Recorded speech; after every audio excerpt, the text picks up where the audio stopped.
In today's video, I'm going to teach you how to add a new general ledger account in Xero's chart of accounts, a crucial step for maintaining organized and accurate financial records. Let's dive in. To begin, ensure that you are logged into your Xero account and have navigated to the main dashboard. From here, direct your attention to the top of the screen where you will find the Accounting tab. When you click on it, a menu will appear and you'll need to select Chart of Accounts from the drop-down choices.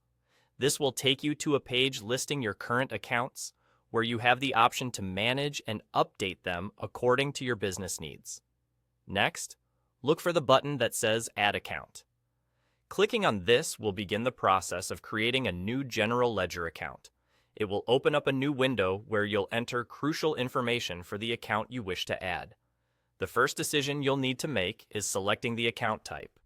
Xero provides a variety of options such as assets, liabilities, revenue, or expenses.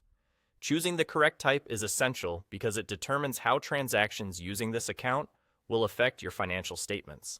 Take a moment to consider where this new account fits within your business's financial structure before making your choice. With the account type selected, it's time to assign it a unique code, name, and description.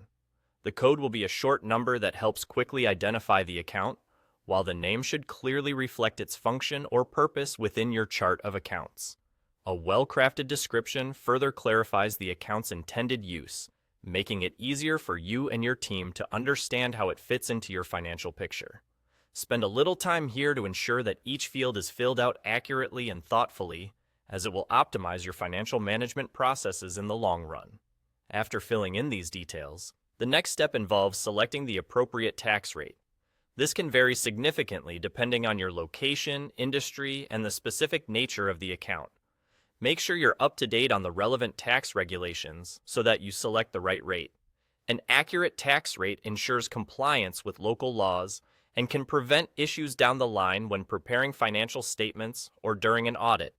Once all the information has been entered, simply click the Save button to finalize and store your new general ledger account into Xero.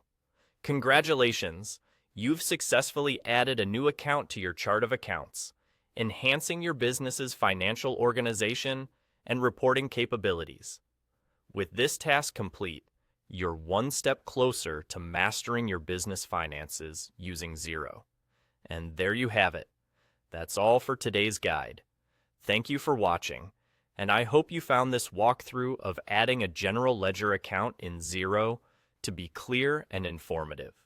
Be sure to subscribe for more practical tips and tutorials to streamline your accounting needs.